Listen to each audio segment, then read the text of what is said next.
Anyway, where was I? Oh right, this woman Shelley. Shelley. She says you go back through past lives, incarnations, and you get in touch with everything that makes you do stuff in this life. Like, say you were an addict or nuts or something, or like stuck in old habits, you know? Like you have fears of elevators and spiders and snakes, or weird stuff like clowns and opera singers, anything sort of freaky, you know? Well, it all comes up through past life regression, so you get pulled back through what she calls the slipstream. It's karma, you know, Indian stuff from millions of years ago, the Akashic Records or something like that. Anyway, this woman, she's totally awesome. It's awesome, totally awesome. Comes up through past life regression, so you get pulled back through what she calls the slipstream. She'll walk you through the stuff, you know, like get you to clean up your side of the street. My yoga teacher told me about her. You ought to try yoga. Have you ever done yoga? Oh, you ought to try yoga. Yeah, on wheatgrass and colonics, it's phenomenal. Anyway, she charges like $300 an hour, and she's got this place in Culver City. Her name's Shelley something, I don't know. It's one of those names you can't say, but like French or something. Anyway, her first name's Shelley, and Shelley versus bright red Chinese dress. She's got this little dog, a poodle called Tiddles, but you go in there into her place, you know, and she does this channeling, these aura readings. It's totally awesome. And oh, she says that all this stuff, life, anyway, everything, is a slipstream, an illusion, a dream. Felix, that's all it is. A dream within a dream. What? A dream within a dream. Edgar Allan Poe. Sorry, I overheard you talking. A dream within a dream.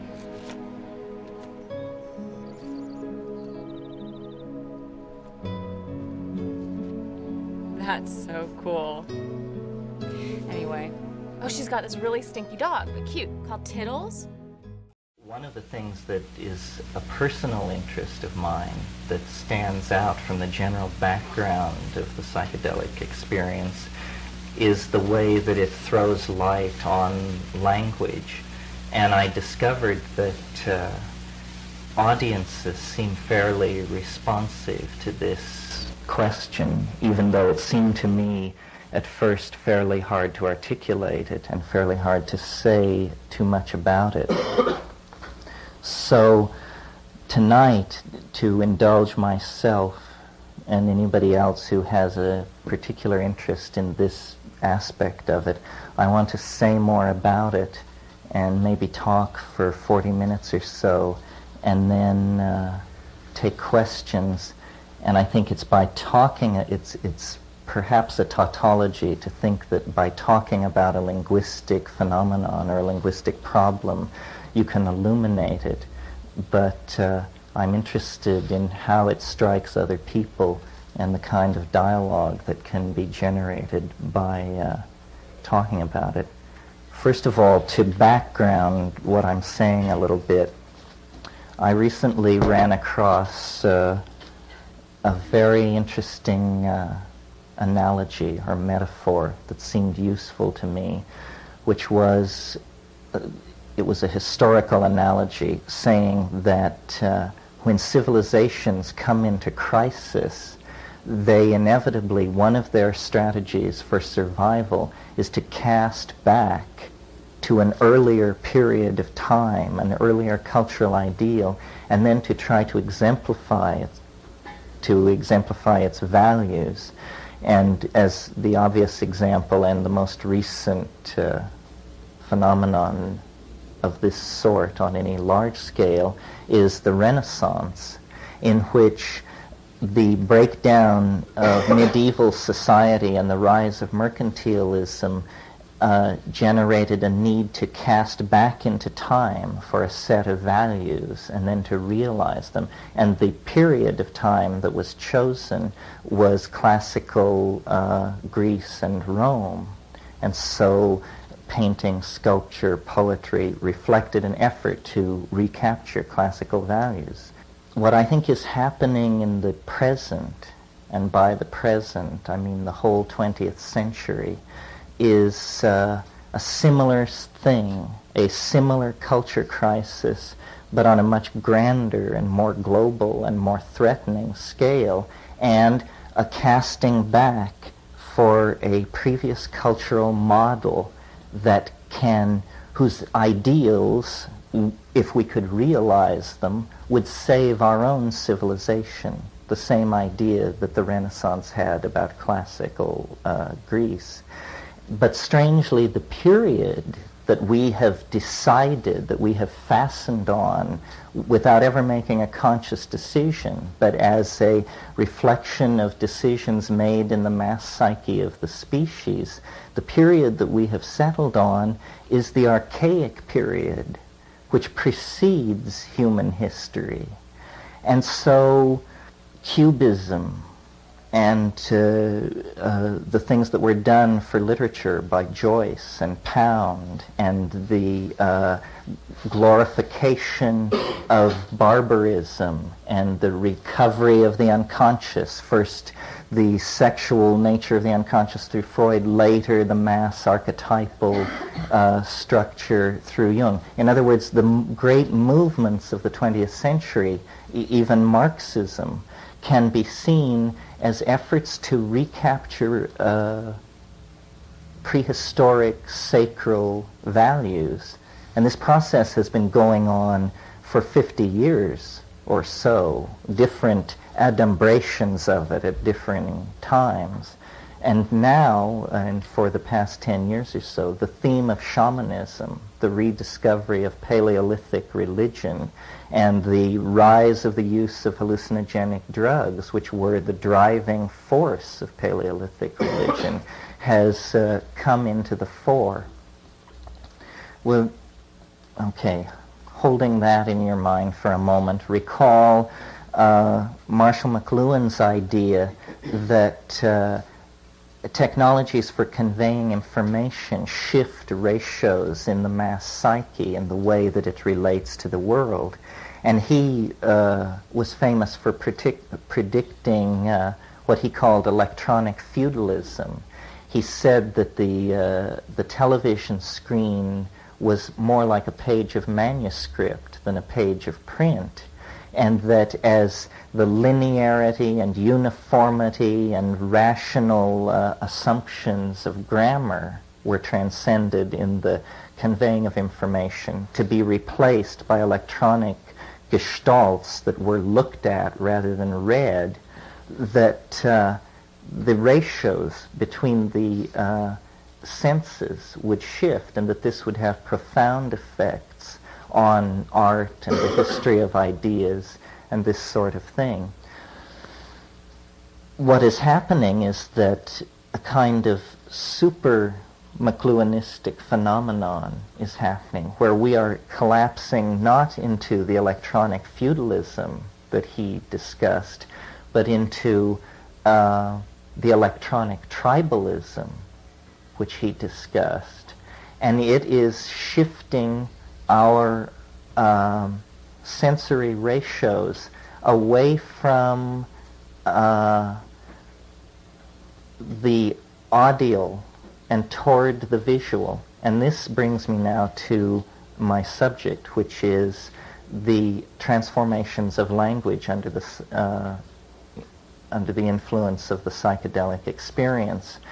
The fact that there is a spectrum of vocal and psychological and psychomental phenomena that range all the way from the recitation of learned material through freely formed speech and into these trance-like religious phenomena that go under the category glossolalia.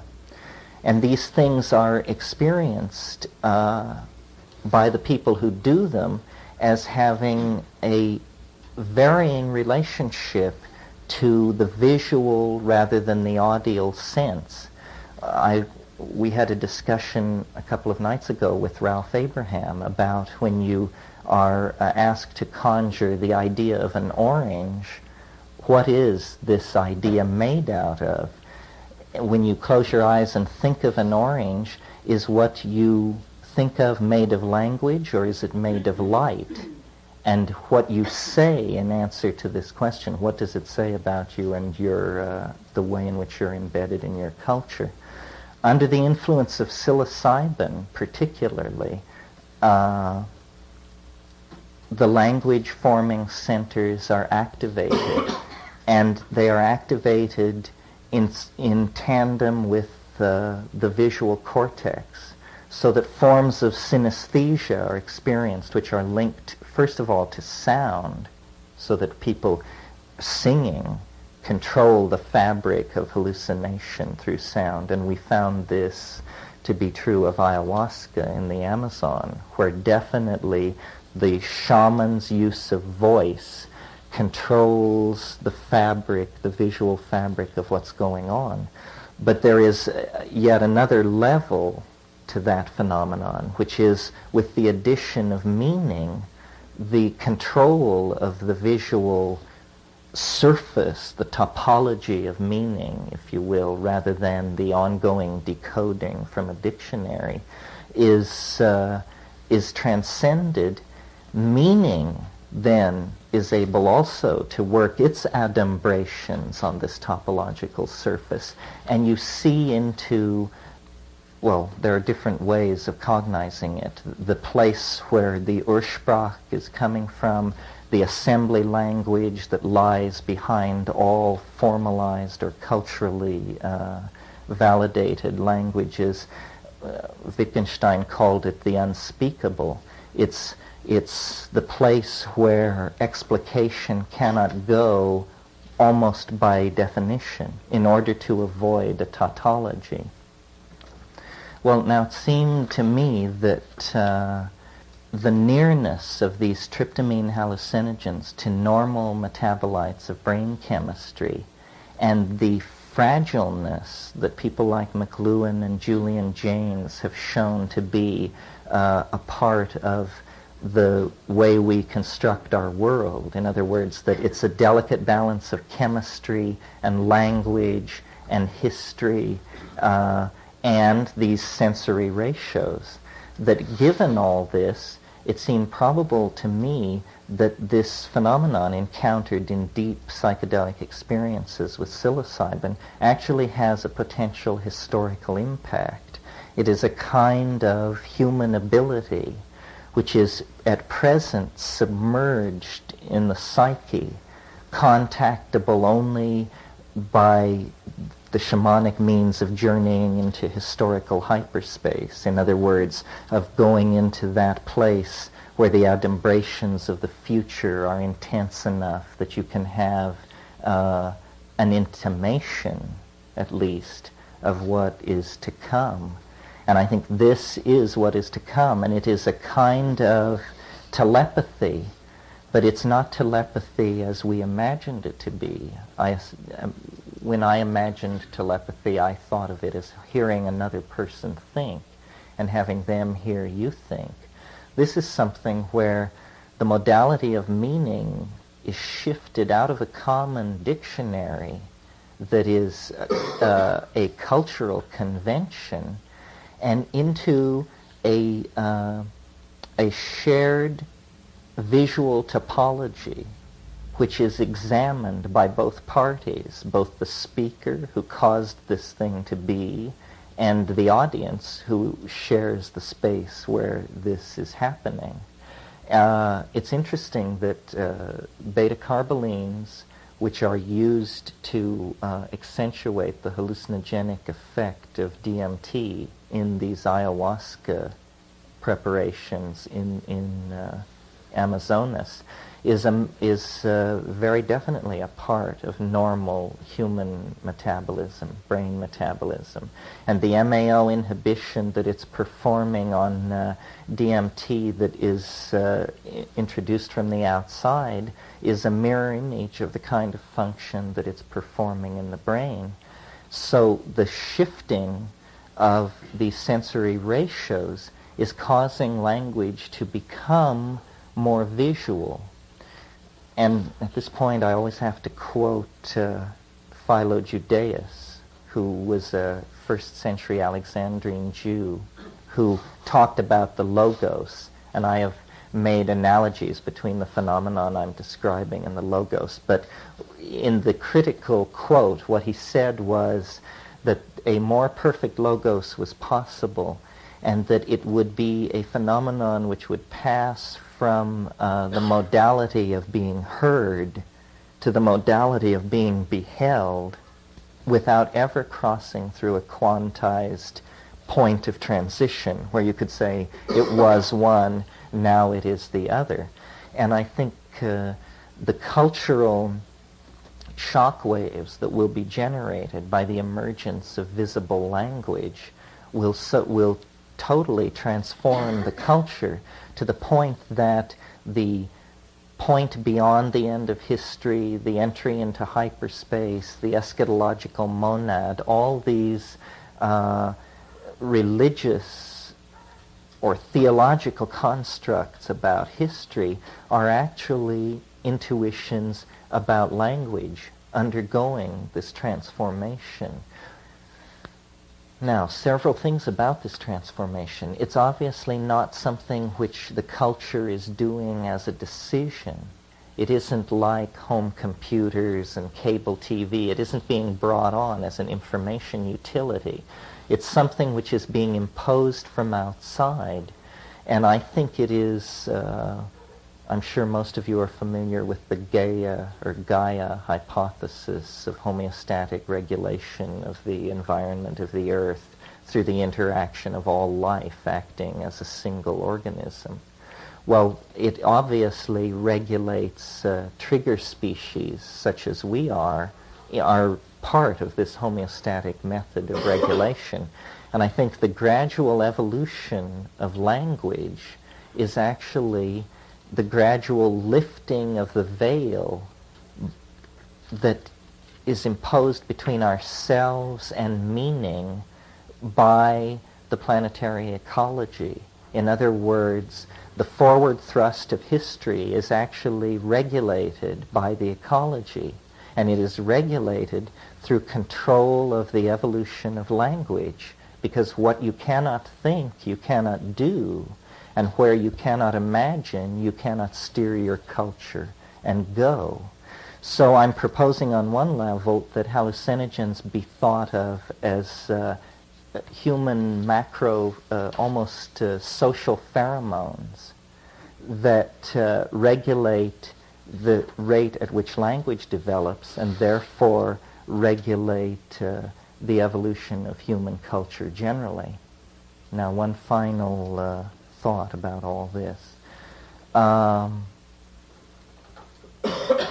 It seems clear to me, and I've mentioned it in the other lectures, that the evolution, that another aspect of what psychedelics are doing and an aspect of what's happening to the culture generally is its transformation into a space-faring species, and that the momentum for this has been building for millennia. It is not something that was decided in the 1950s. It is in fact what we're all about.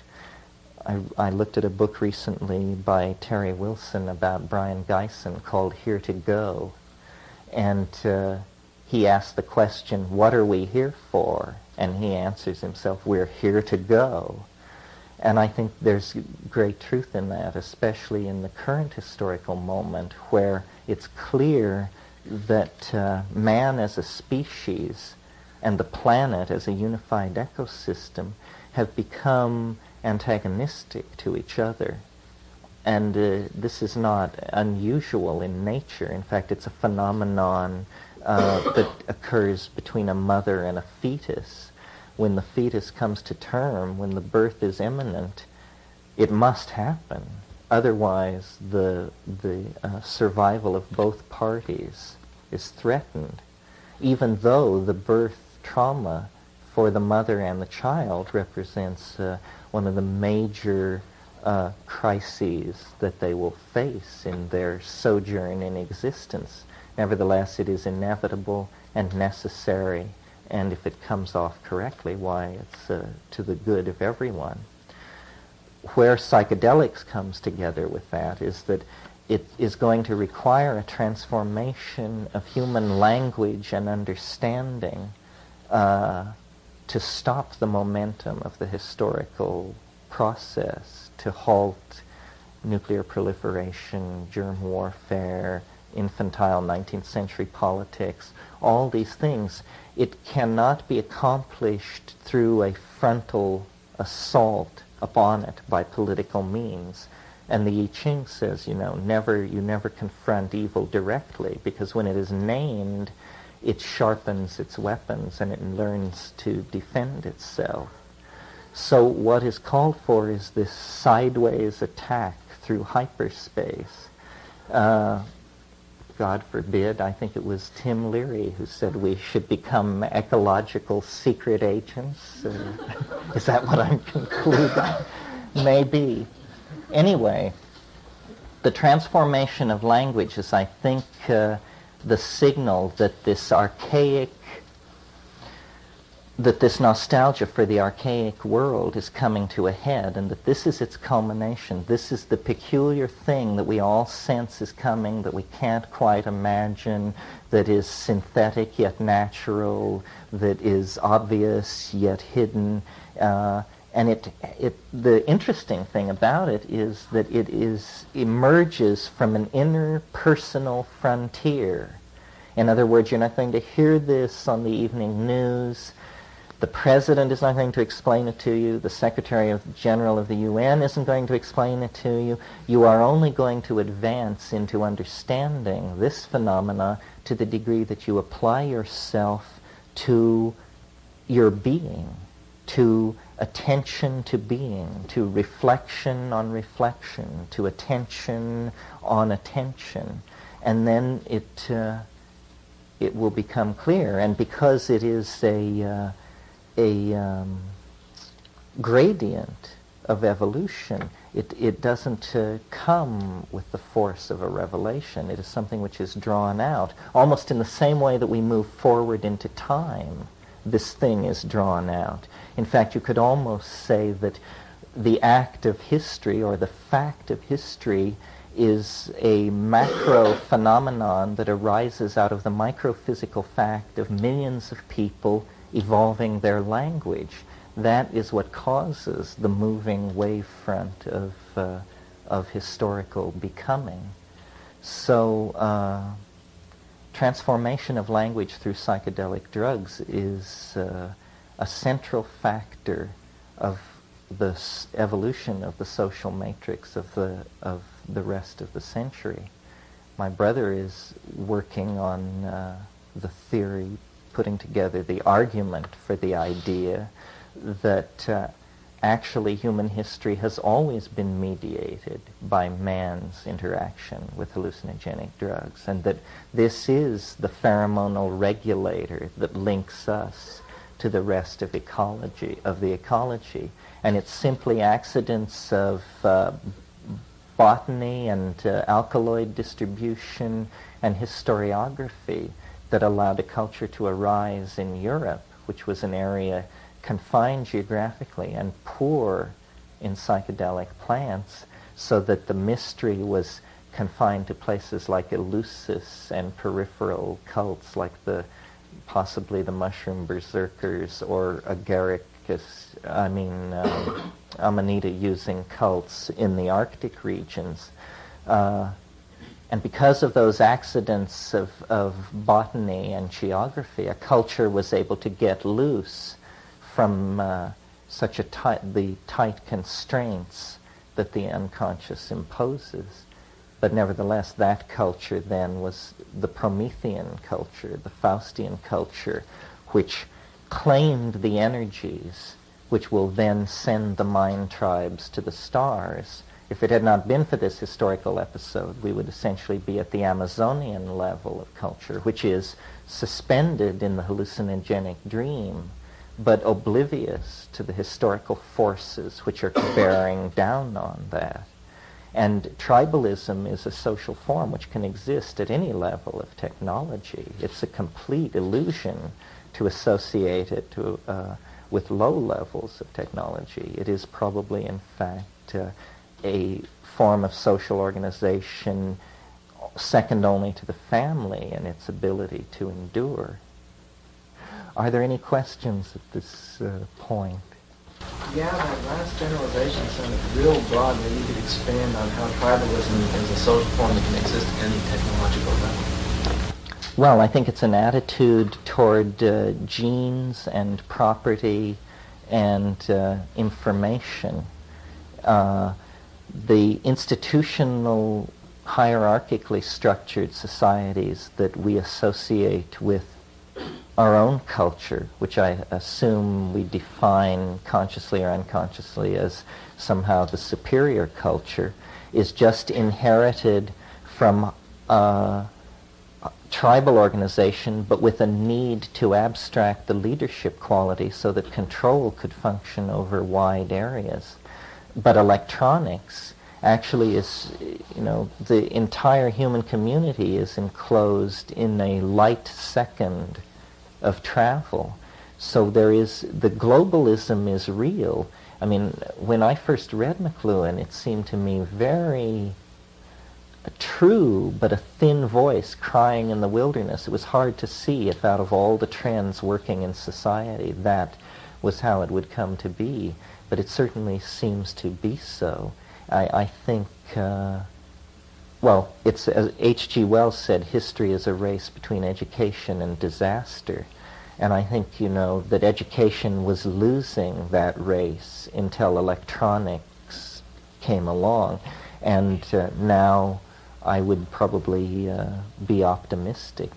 I think that there is a global commonality of understanding coming into being, and it is not necessarily fostered by institutions.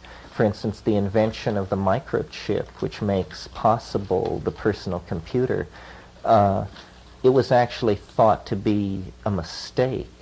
It was not fast enough for the Defense Department purposes that it was engineered, that the research project that produced it was aiming for. And they produced instead this weird thing which they couldn't imagine what to do with because it was too slow for any military or industrial application.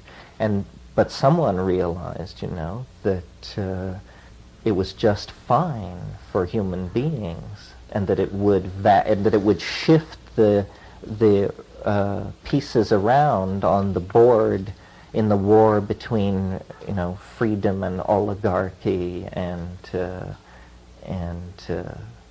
human individuality and all these forces which seek to oppress it. So I don't believe that the historical process is under the control of any of the many institutions that would wish to control it. The break between nature and man has been overstressed, I think, and that we should realize, that we are very strange, but you can find very odd adaptations at many levels. And when you look at the global ecology, you see that there must be a species like us, or otherwise it would mean that evolution gives up at the planetary level, that somehow when it encounters the edge of the atmosphere, it just says, okay, well, that's it. If the star goes, we all go, and there's no way around that. But actually, the obvious way around that is a technical species, a minded species that will open a hole using energy and understanding through which everything could escape if it had to, because as the data flows back from these probes moving out through the solar system and beyond, it turns out that the 19th century intuition of catastrophism was very correct, that the universe is in fact a very turbulent place, and that you only have to open your time window a little bit, to like 100,000 years, for the probability of very turbulent events that a global ecosystem would react to, and strategies have to be evolved. I mean, Francis Crick has come out with his belief, the panspermia idea, that life actually evolves in a deep space environment and is conveyed then to planetary environments where it can adapt and evolve evolutionary strategies by cometary material. At one point we suggested that Stropharia cubensis, the psilocybin mushroom, was actually an intelligent species whose whose strategy of evolutionary advance was the spore, which could actually go into a kind of suspended animation for hundreds of thousands, millions of years, and by that means radiate through the galaxy over very long periods of time. And that seemed like a very radical idea at the time. We hypothesized that spore liberation by an agaricus on a planetary surface, then through Brownian motion and accumulation of global charge on the surface of the spore, that there would be a small number of these tending to percolate out of any given atmosphere. And given the enormous amounts of spores that are released, you could make an argument for this kind of evolutionary strategy. But Crick, who discovered DNA, makes a much wilder hypothesis, which is that you don't even require a planetary ecosystem for DNA and life chemistry to evolve, that it can evolve in ultra-cold regimens in interstellar space and then be conveyed to various planetary chemical regimens where it can respond and grow. And all of these things, life, which we know from the rock that is dug out of the South African chert, you can date back to at least 3.5 billion years. That's longer than the life of 40% of the stars in the universe. So life is not an ephemeral process in an entropic universe. Life is a process that has a duration that exceeds that of star life. And life's strategy for running against the second law of thermodynamics and expanding and conserving ordered structure over vast periods of time is a strategy of encoding information and retaining it. In other words, languages. And these languages, which are abstract systems of notation that can be laid onto nucleotides or coconuts or scratches on clay or whatever, allow the conserving of complexity. And the cross into visible language that I see as the culmination of human historical culture is a similar advance into this information self-expression of the magnitude similar to the generation of epigenetic information. In other words, the first writing, the first notation, that represented a break with genetic information that allowed then culture and memory and self-reflection. Visible language will allow a similar forward thrust deeper into human becoming, but it is also part of the phenomenon of leaving the planet and being anticipated now in these psychedelic drug states, because as we continue to insist on exploring the archaic through drugs and music and archaeology and the whole thrust of 20th century self-explication, I think we're going to find that this was the basis of the Ur-shamanism. This is what magic is. It's being able to speak in a voice which makes things happen, being able to speak in a voice which causes facts to be beheld by groups of people in a way that has been purged from profane language, for us relegated to poetry and that sort of thing. Visual or beheld language have any basic structural units to it, like an alphabet? Or would it be something so abstract that you couldn't... Well, you know, people had to look at language probably 15,000 years before Noam Chomsky was able to write down the 15 rules of transformational grammar. There may be some a pixel or an alphabet or a reducible unit to it. It doesn't seem like that. It seems like, well, no, maybe topology, that we could imagine that René Thom's catastrophes, of which there are 7, good in 3 dimensions, But as you add dimensions to any system, the number of these potential catastrophes increases. And Ralph Abraham has described a number of the hyperdimensional catastrophe states. Perhaps it could eventually be recognized as a grammar of catastrophe flow, where it changes first into one thing, then into another. What you're asking basically is, what is the meaning of meaning? Or put another way, does language eventually become somehow a mirror of mathematics?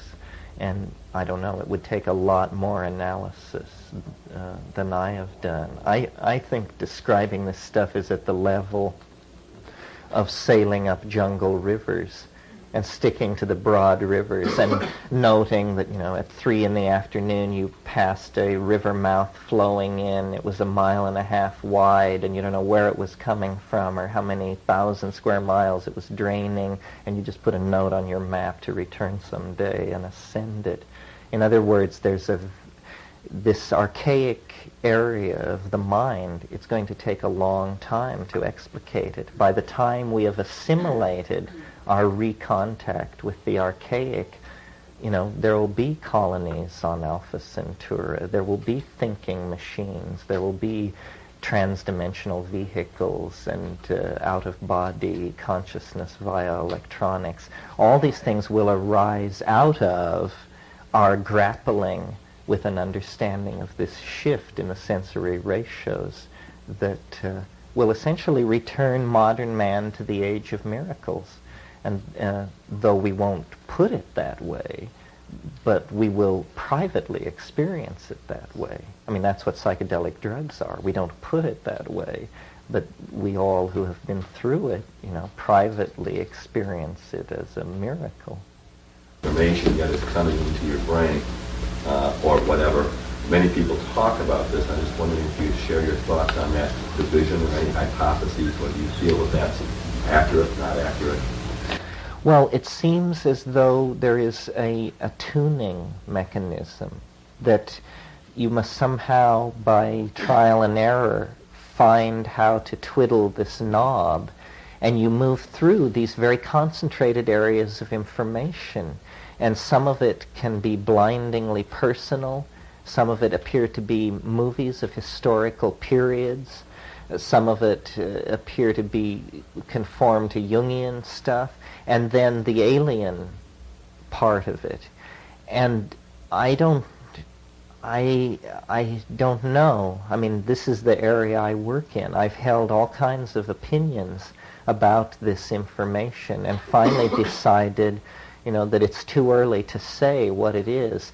There's a school of New Age, or I don't know exactly how to put it, but the Seth books and that the Ilse Schwaller de Lubitz and these people, where it's just nobody asks any hard questions. It's just, oh, you're channeling a being from Arcturus and they're laying the law down. Fascinating. What are they saying? Well, that's interesting what they're saying, but more interesting is trying to actually work up close to the mechanics involved in this channeling. And I'm very skeptical, and yet it hasn't stopped me at all from doing it. I mean, I talk to them, but I don't give away the barn or the cow. I just try to engage in dialogue. And, some traditions are very blasé about this sort of thing. Buddhism, for instance, Vajrayana, it's just, oh yes, many worlds, many beings, all kinds of beings on every level, and you have to learn to deal with them. But that's well and good until you actually are dealing with these beings and go through like that wonderful moment in Rosemary's Baby where she says, my God, this is really happening. Well, there are those moments where you realize, that this doesn't appear to be a hypostatization of discriminating intellect. It appears to be some kind of 8-armed schmiggy which is coming at you with all these implements. And I don't know. See, I think it's going to take a long time to sort this all out, and that in order to learn what we had to learn about matter to leave the planet, we had to really put ourselves through a head trip and close down the imagination, or deputize special people to be imaginative, who we called poets and then labeled irrelevant. It's going to now come upon us, and science is flowing into this area and beginning to recognize that it must have a romantic component. This is just the way of things. Ideas beget their opposites and then are subsumed by them. Anyone? Could all this be related to the crisis in art? Well, I don't know whether you mean the crisis since 1905 or 1975 or which. Well, I'm not. It's not exactly a crisis. Art. The goal of art is to be incomprehensible, or a portion of it has to be incomprehensible. I think these paintings at Lascaux and Altamira, which are now dated at 19,000 years old. When the first ones were discovered in the 1890s, they were thought to be 400 to 500 years old. And as it dawned on people what this was, and this was like 1905 to 1925, the abyss of time and history that opened up for people who were sensitive to it, the realization that, my God, people have been feeling what I've been feeling, thinking what I've been feeling for at least 20,000 years. And this impacted on Picasso, it impacted on Miro, it impacted on Klee, it impacted on Marcel Duchamp, all of these people, and much of the bad boy antics of modern art is actually, it's when you bring a primitive home to dinner. When the 19th century Academy brings home a savage from the South Sea Island, Jarry with the cast of his penis, Marcel Duchamp insisting on wearing a toilet thing around his neck at certain formal occasions. They were, and for instance, in the current punk phenomenon of body painting, they would be perfectly at home in the mountains of New Guinea. People love to paint themselves. This was very big before the last ice age. And, if you believe heavy metal sets fashion, it looks like it's going to be very big in the next century. But a more serious answer to your question is, I think that the crisis is not, it depends, it's a crisis, it's an opportunity. What it is that art is becoming eschatological. From Duccio on, from the close of the medieval period on, art was conceived of a series of self-transcending styles, moving toward various goals, which usually derive from the philosophy of the time, beginning, so that realism or mannerism, these various tendencies would be pursued. What's happened in the 20th century with the legitimizing of experience and the legitimizing of experiment and the destruction of the patronage system in the academy is that everything happens. There are people painting in New York today in the style of Jan van Eyck and making a living at it. And there are also people doing all kinds of things, but it's very, very hard to pick out a new piece of art I don't think, the art of the last 20 years has been art outside of time. Since the middle 60s, since William Wiley and funk and all that stuff began, it's impossible to date art objects. They can have been made any time in the last 20 years. This is what eschatological time will be like, a transcendence of style and people simply working in these various modes of self-expression which compete in a great atemporal carnival wherein, unfortunately, the values of the marketplace play too great a role, but no other way of mediating it has been found. part of what's happened to art is that it's been transformed into an enormous industry that must produce objects to decorate the apartments of the affluent on all continents who want to, have art and be involved in art.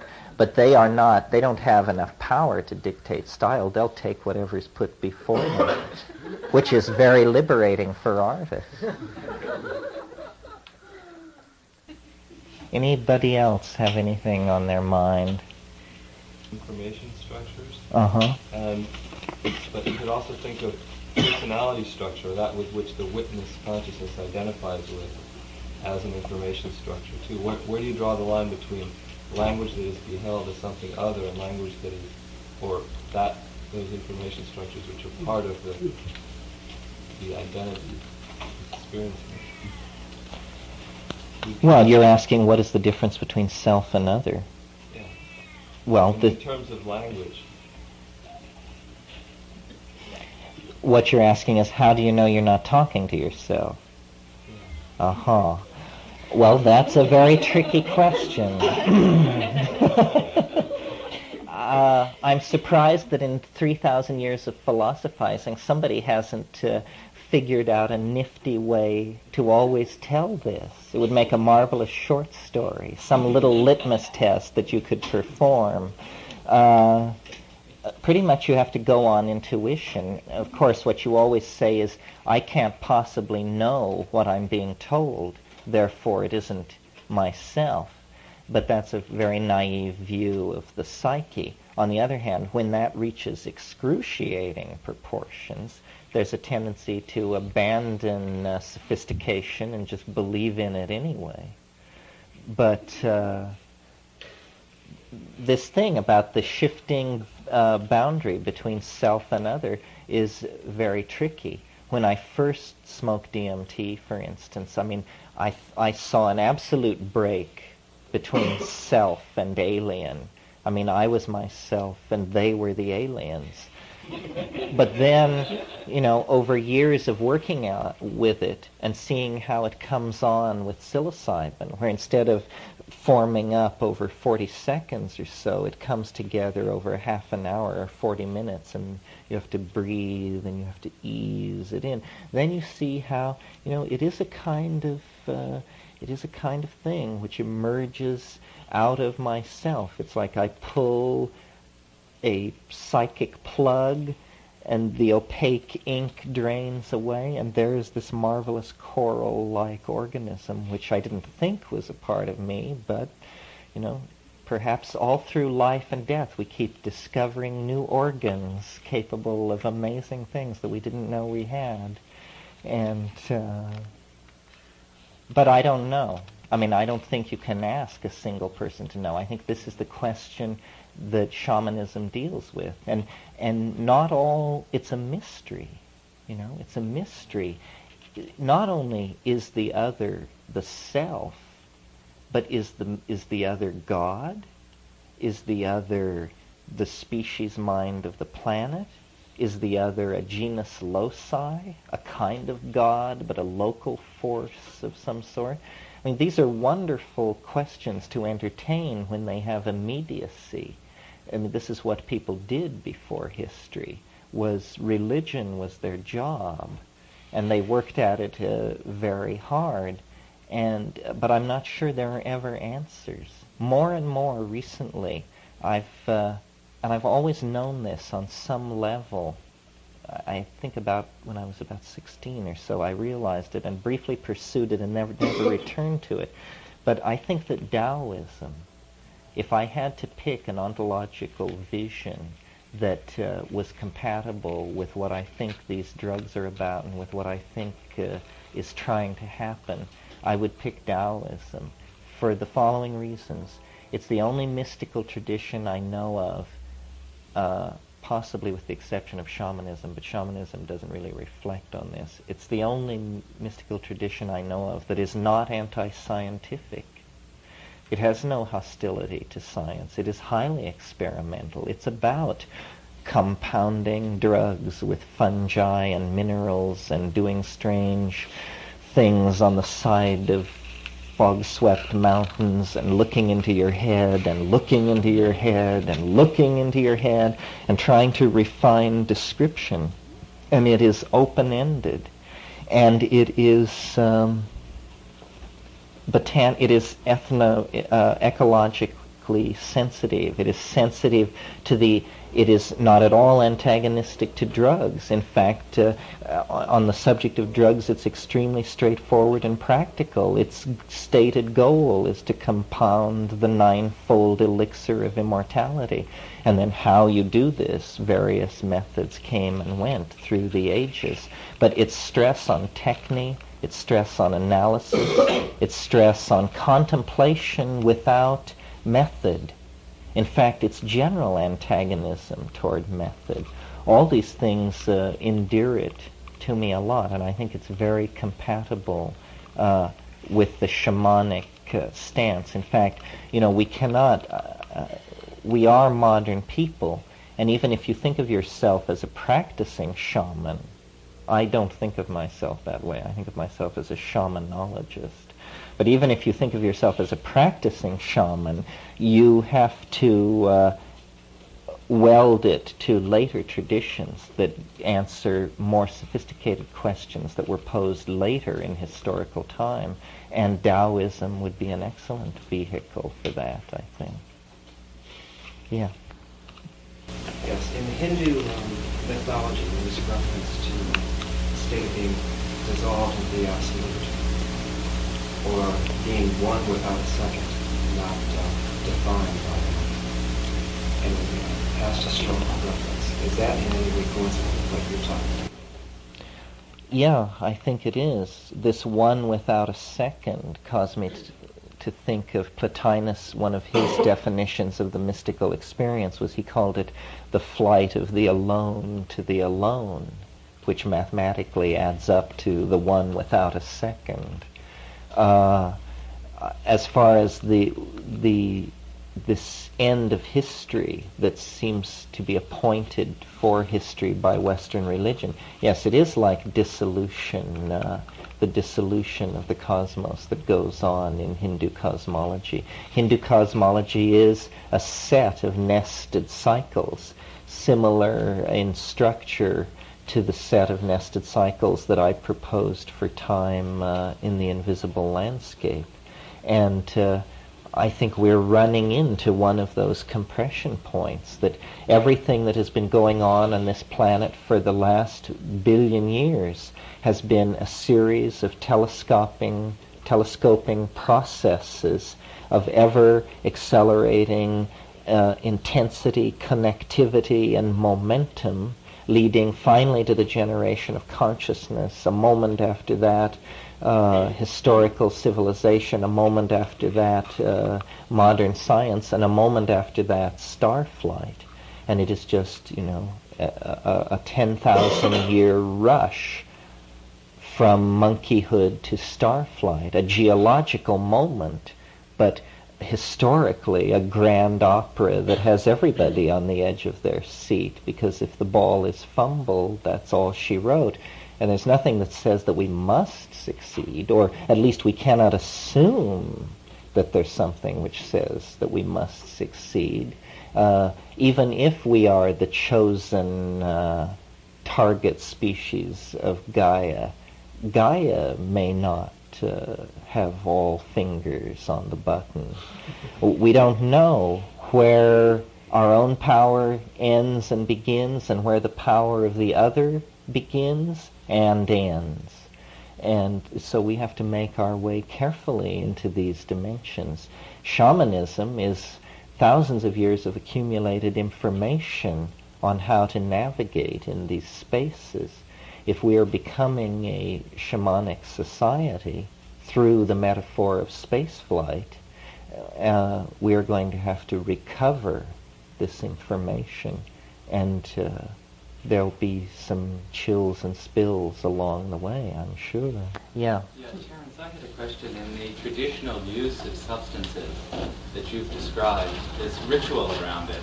And there's also intention generally from the shaman around healing and focus around hunting real earthly kind of pursuits around survival. And that seems to ground the experience in many ways, or provide a focus for it. When we do it by ourselves, sans ritual, sans this kind of language, sans this kind of training, we're prey to the whole deceptions of the mind. Right. And so my question to you is, what sort of critical inquiry do you personally use, or what kind of critical language do you personally use with these forms in front of you? How do you know guard against self-deception? You use the word critical analysis. What does that mean when you translate practically? Well, it isn't so much in confrontation with the being that you have to have this critical analysis. In confrontation with the being, you act from the heart and in the moment, but it's later. It's what do we think about these things as we sit here now, relatively unstoned. And your question raises all kinds of issues. I said I didn't think anyone was a shaman, or that I thought of myself as a shamanologist. This is because a shaman is educated by other shamans, inculcated, chosen out, educated, and brought along. In our society, we have to do it all by ourselves. And, I've made a comparison to a man walking along the beach and coming upon a fully rigged sailboat. How likely, comparing the sailboat to the psychedelic drug, how likely is it that this man can learn to sail without killing himself? Where, it is no great matter to learn to sail if you learn from a sailor.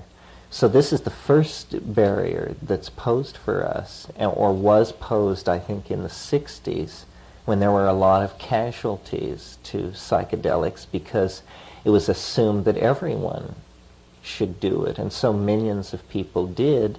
And actually, there are few societies where everyone does it, and those where that is the case, or where, for instance, all men do it, are not probably the most advanced shamanisms on the planet. So it's a kind of a profession. It's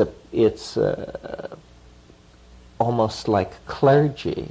It's to be deputized by the society as an ecstatic for the purpose of introducing back into society the material that comes from the mystical voyage for purposes of cultural renewal. The chief thing which grounds the shaman, at least in my practical experience with them, is the curing.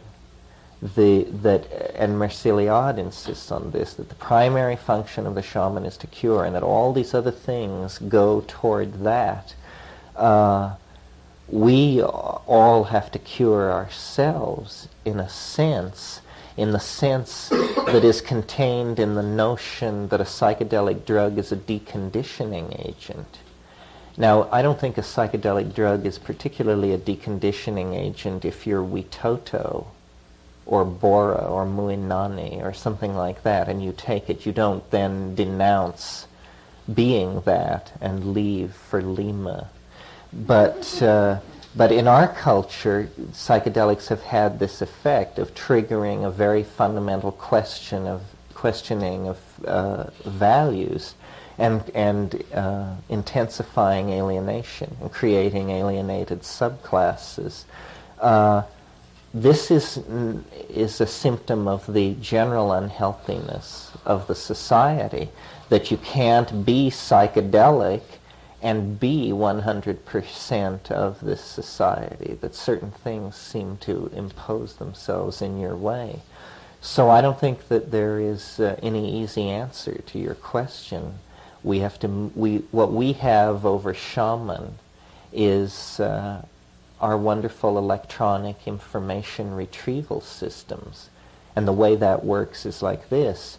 You go to the Amazon and you're dealing with a tribe, and they say, we need this certain drug plant, and the secret word for it is so-and-so, and we'll go and get it.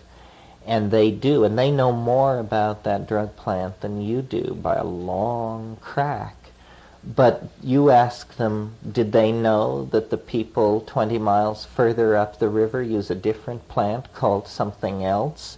And you know this because you read it in a Harvard Museum botanical leaflet, which tells you that, and they are astonished.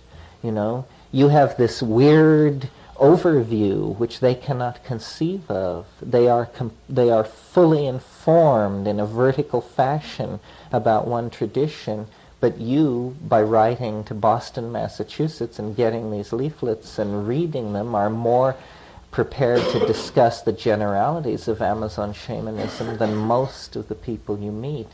And this is a great resource, not to be sneered at. There's a lot of information, and like, for instance, when you read Mircea Eliade's Shamanism, the Archaic Techniques of Ecstasy, this is a global overview. And I'm not saying you know more than any one single shaman knows about shamanic ecstasy, but you have a certain kind of knowledge which prepares you, a generalized cosmology which prepares you. And these are the best maps that we have, so we have to make use of them.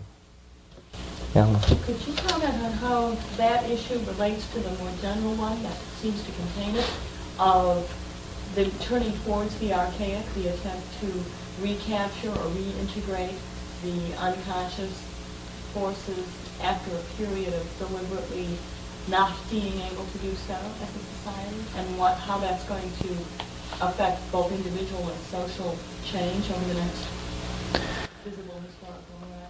Well, obviously, just on the surface of it, Freud in Civilization and Its Discontents made the point that sexuality is necessarily repressed for civilization to be possible. Sexuality is being redefined in this modern context, in an archaic context, so that it becomes more generalized. The romantic ideal gives place to a kind of tribal ideal. This is obviously happening and related to psychedelics and this effort to recapture the archaic. That's probably the major impact that it will have, because we have our hang-ups are all hung around the issues that sexuality posed for civilization and the various solutions that were found in various times, all of which were, or none of which were ever viable. This is what makes us feel sort of uncomfortable about ourselves, is there's never been a set of social rules that worked so well that most people weren't involved in trying to subvert them. And, what does that say about us and the 10,000-year endeavor we've been involved in? But I see that giving way to a more natural order. In other words, many constraints have been placed upon us. We have accepted many constraints. We've accepted a kind of wounding. The myth of the fall is a statement about our feelings, about ourselves. That we had to go into history to recover something which had been lost, that had been ours in the beginning, but that we fumbled away. And then we had to descend into history and recover it. And it is this Edenic innocence and the adumbrations that it will create at all levels of society.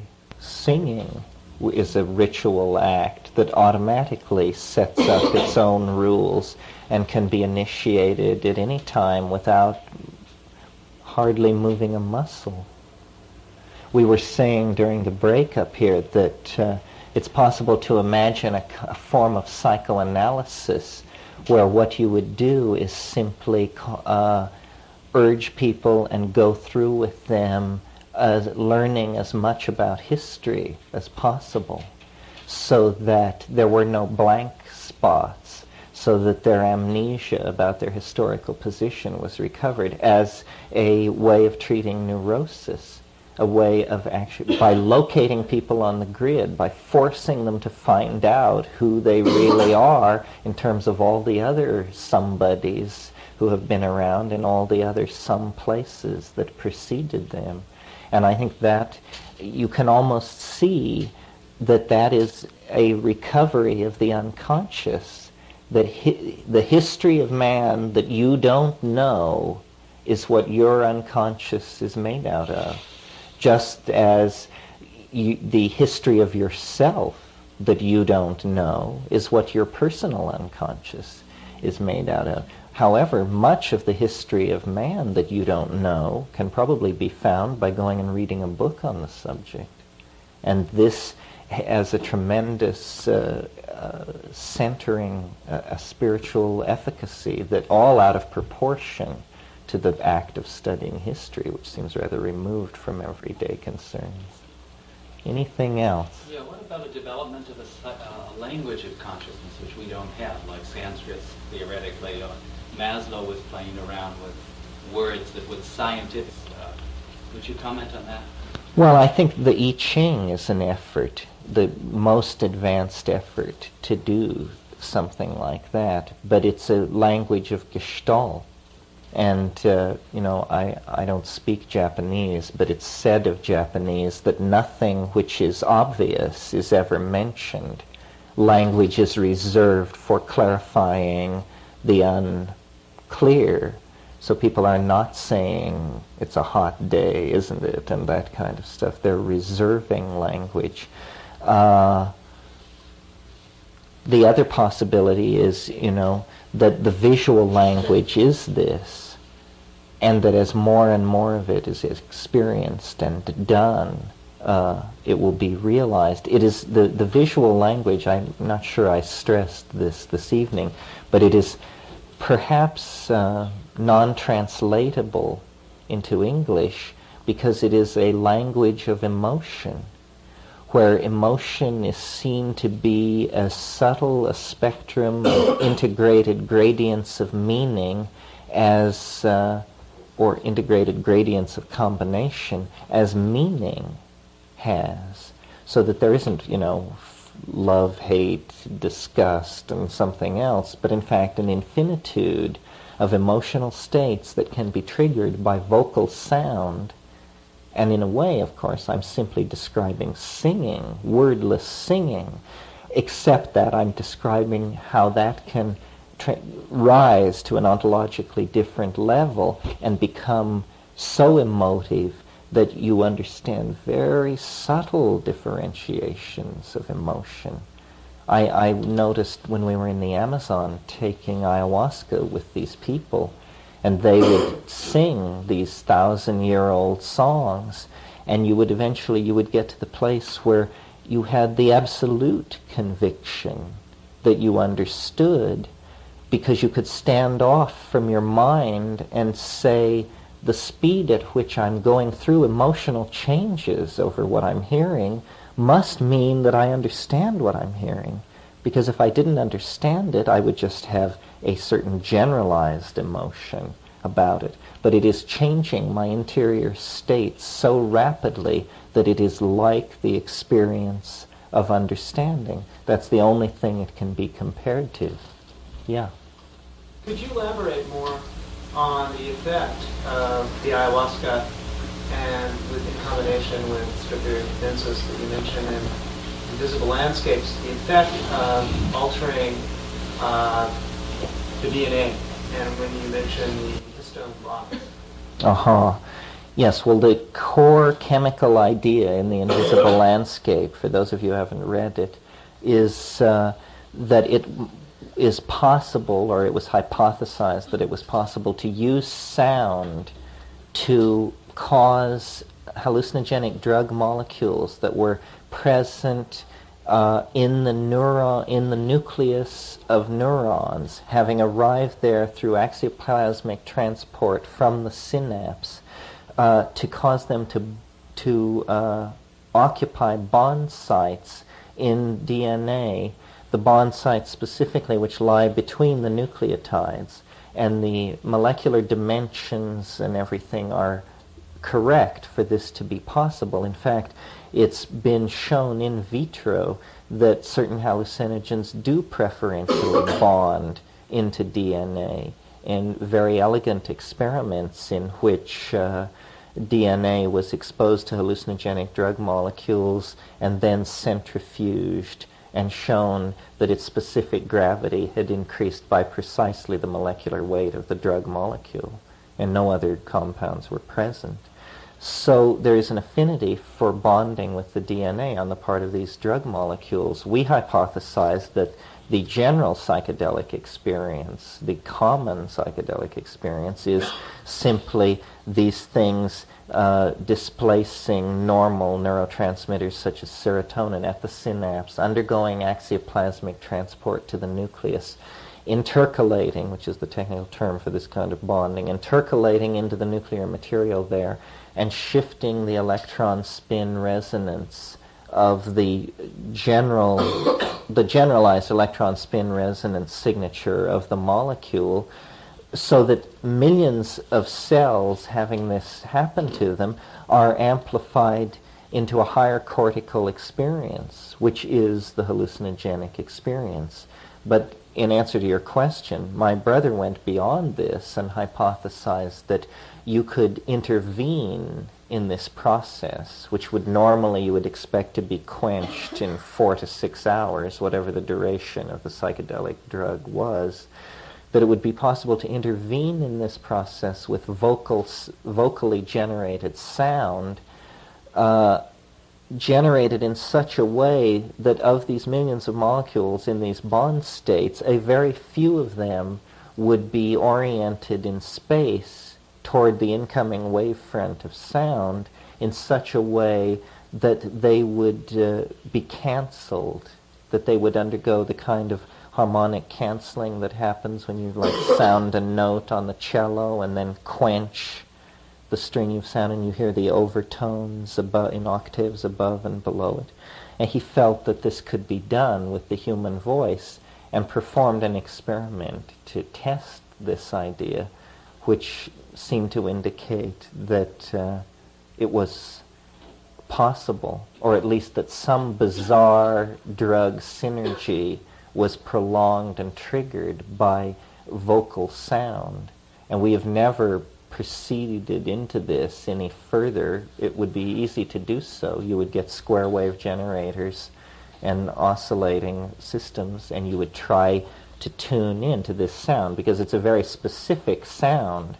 Now, it sounds at first preposterous that quantum acoustically mediated quantum mechanical chemical changes could be controlled by the voice.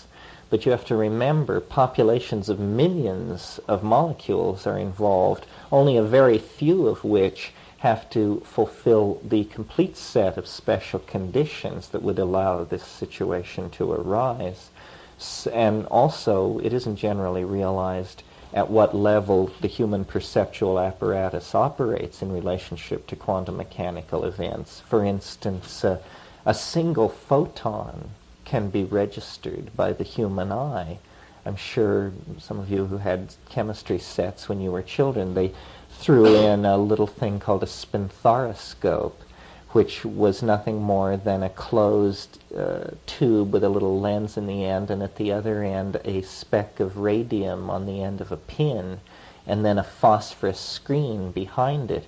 You would sit in a dark room for 10 minutes and then look into the spinthariscope, and you would see flashes of light coming out of the phosphorus screen at the end of it. Those flashes of light were single photons being released from the phosphorus matrix by the impact of decaying hard radiation from the radium. In a similar vein, a single molecule bumping against the tympanic membrane of the human ear can be distinguished, and they've done this in very elegant experimental situations. So actually the human sensory apparatus, for what a continuous picture of the world it gives us, is under experimental conditions shown to be rather closer to portraying the quantum mechanical nature of reality than we might expect. So I don't think it's, on the face of it, preposterous that there could be technologies of vocal sound and control of physiological states of oneself and other people through the controlled use of sound. After all, if you are of the brain theory of consciousness and believe that every thought that we think is accompanied by chemical changes, the breaking and forming of chemical bonds, well, that means that as I speak to you, my voice, if you understand me, or maybe if you even don't understand me, is going through a continuing process of generating and breaking down hundreds of compounds as your brain takes on a configuration somewhat analogous to the configuration of my brain at the moment of speaking. This is what communication must be seen to be by people who have a hard brain theory of consciousness. What if you don't know anything about any of this? Well, then you're probably in better shape than all of us. You should go to the side of Cold Mountain and compound mushrooms and draw cold water from a well and thank lucky stars that that's the situation you find yourself in. In other words, knowledge or verbal facility is no proof of knowing what you're talking about. It's just verbal facility. No, I think the Taoist thing, I'm coming more and more to it to see that it's its open-endedness, its insistence on humor. It's not grinding a bunch of dogmatic knives. And now I'm talking about the cultural ideal of Taoism. Taoism became secularized and, played power politics at various times in the history of China, just like the other Chinese religions. But its ideal remained the psychedelic ideal, I think. And it's basically a dropped out ideal. It isn't that you should return to the court and take up the counsel of the king and try to save his ass. It's that someone else can take care of that. But these Taoist immortals became strange people. I mean, they were fleetingly glimpsed from the road, running naked in the woods as people passed to and fro. And knowledge, I have said this before, made the analogy between understanding and gravity, that, as something becomes gravitationally more and more dense, it eventually is so dense that light can't leave it. No information can leave it. It's said to be a black hole. It has curved space around itself, and no information can leave it. I think as you advance on the path toward enlightenment, it becomes harder and harder for people to understand you. And when you finally achieve enlightenment, you can't say anything at all. And anything you say must be misunderstood. That's the proof that you're enlightened. If you're a perfect black hole, you must be incomprehensible. No information must leave you. So if you understood anything I said tonight, it's a perfect proof that I'm far from enlightened. But thank you for coming anyway. Maybe on that note we should knock off. Is anyone burning? Good, then let's knock off.